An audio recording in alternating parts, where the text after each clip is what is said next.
but I can't help being deeply impressed and deeply puzzled by the worldwide tradition of a global cataclysm within human memory. I mean, we know scientifically that there have been many, many cataclysms in the past, going back millions of years. I mean, the best known one, of course, is the KPG event, as it's now called, that made the dinosaurs extinct 65 million or 66 million years ago.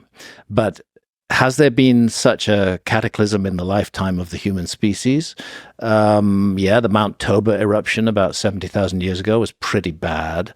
But a global cataclysm, the Younger Dryas, really ticks all the boxes as a worldwide disaster, which definitely involved sea level rise, both at the beginning and at the end of the Younger Dryas. It definitely involved the swallowing up of lands that previously had been above water.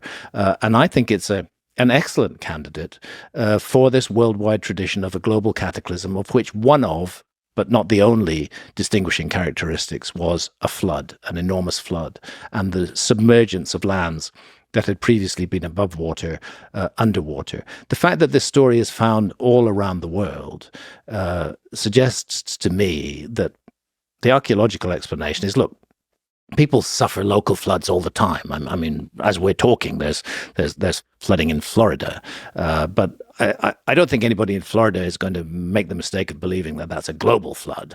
They know it's local, but that's the argument largely of archaeology dealing with the flood myths, or that some local population experienced a nasty local flooding event, and they decided to say that it affected the whole world. I'm not persuaded by that, particularly since we know there was a nasty epoch, the Younger Dryas, when flooding did occur and when the Earth was subjected to events cataclysmic enough to extinguish entirely the megafauna of the Ice Age.